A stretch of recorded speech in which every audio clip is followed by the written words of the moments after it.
같이 퇴사한 멤버들은 아니시고 네네네네네네. 몇 분이서 시작하셨어요 처음에? 저희가 시작을 처음에 4명 했죠. 네, 네 4명에서 명. 했어요. 네. 지분율을 나눌 때 네. 어떤 논의가 와, 있었나요? 이거 진짜 이거 참 되게 중요하죠 이게. 미묘하고 이거 정말 힘든 왜냐면 건데. 보통 팀빌딩은 와, 혼자 하는 이거 게 팀빌딩, 아니니까. 야, 이런 네. 것까지 나오는구나. 네. 보통 이거는 정말 케바케예요. 진짜 말 그대로. 그래서 되게 힘든데, 일반적으로 저 스타트업 쪽에서 보통 하는 케이스들을 말씀드리면, 저나 뭐 제 친구들도 되게 많이 창업을 했고, 선배들도 되게 많이 창업을 했고, 또는 이제 그 친한 동생들도 되게 많이 창업을 했는데, 러프하게는 이런 건 있으니까 비즈니스 모델을 그 대표가 가지고 있고, 그러니까 모든 아이디어나 이런 것들을 가지고 있고, 그리고 자본을 이제 많이 태운 상태예요. 그러니까 제일 심플한 거는 요렇게 하시면 돼요. 뭐냐면 A라는 사람이 있고 B라는 사람이 있으면, 예를 들어서 5천만 원 내가 자본금을 태울게 하면은 50대 50으로 나눠버리면 돼요.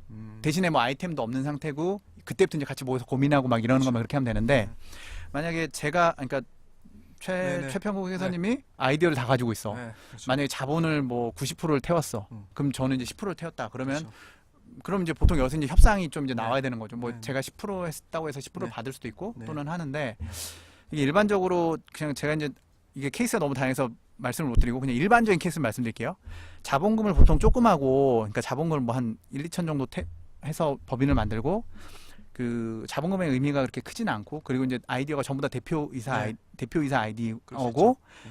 이제 CTO를 보통, 그러니까 왜 CTO부터 얘기하냐면 CTO가 가장 크기 때문에 그렇습니다. 그렇죠. 저 스타트업에서 두 번째. CTO가 만약에 아무것도 없는 상태에서 들어간다 그러면 보통 일반적으로 한 10에서 20% 정도의 지분을 줘요. 네. 스타트업 대표한테, 저 CTO한테. 그러니까 완전 초기에 정리하자면 회사 빌드할 때. 아이디어는, 네, 대표이사가 있고 대부분의 자본도 이제 대표이사가 쏘니까. 네네네. 이분은 그러면 아예 자금을 안 태운 상태에서 뭐 10에서 그것도 이제 그건 케이스마다 이제 조금 다른데, 다른데, 보통 어찌됐건 소액 또는 안 태우거나 걸로. 왜냐하면 그래서 제가 말씀드린 게 네.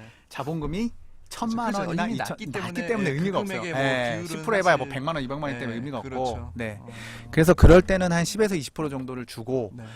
근데 이제 이게 좀 그러니까 저 스타트업을 하다 보면 이제 단계가 있거든요. 뭐 엔젤 단계부터 네, 시드, 그렇죠. 뭐 그거 이제 섞어서 말씀하시기도 하던데, 그거 이제 엔젤 단계 하고 이제 시리즈 A 또는 네. 프리 A 뭐 네. 이렇게 있고, 그다음 시리즈 B 있고 이런데, 이때마다 이제 조금씩 그 비율이 되게 바뀌고 막 이래요. 그리고 어차피 투자가 한번 들어오면 그때부터는 기존 멤버들이 그걸 결정하는 게 아니고 투자자하고 항상 그렇죠. 상의를 하고 논의를 하고 해서 결정을 해야 투자에 돼요. 대한 예. 것들도 이미 기존 투자자가 있으면 네. 같이 논의해야죠. 그래서 보통 시리즈 A까지 가버리면은 막 그렇게 주식을 줄 수 있는 상태는 아니고, 그러니까 거의 스톡 옵션인데, 스톡 네. 옵션도 행사하는 그 행사가라든지 뭐 이런 것도 다 그렇죠. 기존 주주들하고 합의를 해야 되는 거라서, 네.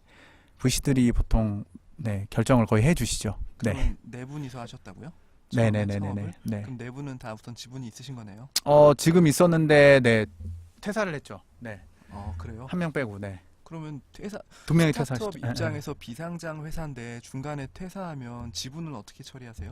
지분은 보통 그래서 네. 그러니까 그 할 때 이제 계약서를 써요. 그 주주간 계약서를 계약서. 무조건 써야 돼요. 그래서 그렇죠. 뭐 이게 3년 이내에 퇴사하면은 다시 그러니까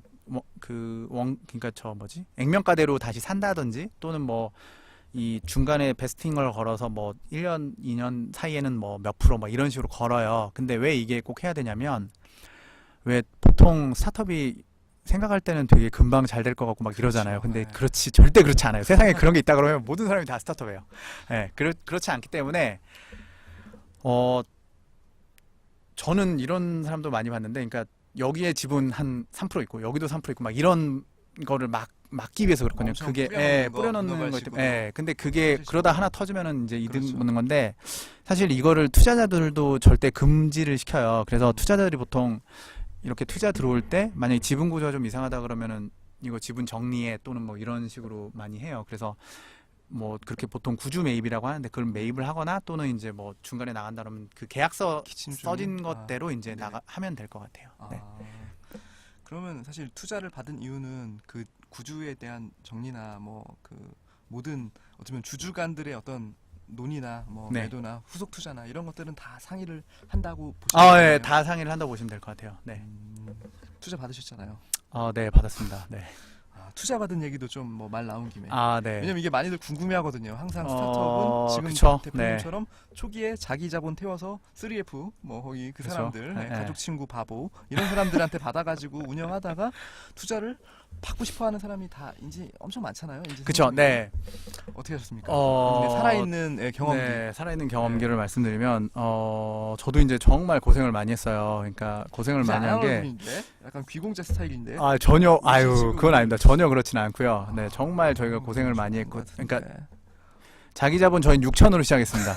네, 6천만 원으로 시작했어요. 네. 되게 크네요. 예, 의외로. 예. 네. 아 근데 IT 기업이고 돈 쓰는 네. 게 많긴 하죠. 그래서 이제 저희 같은 경우는, 그러니까 사실 VC라는 게 사실 그 엔젤 투자자부터 이제 보통 시작을 하시는데, 그렇죠. 하다 보면 이제 밸류 이슈나 이런 것들이 되게 많이 생겨요. 그래서 VC가 저희를 마음에 안 들어 할 수도 있고 저희도 VC를 또 마음에 안 들어 할 수 있어요. 그러니까 마음에 안 든다기보다도 보통 이제 밸류에이션 이슈가 제일 크고요. 예, 그리고 이제 지분을 몇 프로 가져갈지 또는 돈을 얼마 태울지 이거랑 핏이 이제 VC하고도 좀 맞는 게 있고 뭐 이런 것들이 있죠. 네. 그 예를 들어 그래서, 네. 말씀하시죠. 그래서 저희는 이제 그러니까 제가 좀 잘못해서 엄청나게 많이 고생을 했어요. 그러니까 고생을 했다는 게 뭐냐면 이게 고생한 얼굴이 아닌데 좀 자꾸 하셨다고 하길래 좀 와닿지 않지만 말씀하십시오. VC들이 이제 그룹딜로 보통 많이 들어오기도 하고 이래요. 그러니까 이거는 조금 아시는 분들은 아실 텐데 그러다 보면 이제 누가 이거를 메인으로 이걸 리딩을 하냐 이런 게 있는데 제가 중간에 이걸 잘 못 리딩해서 아예 그룹딜이 부러진 적도 있고요. 저희는 네.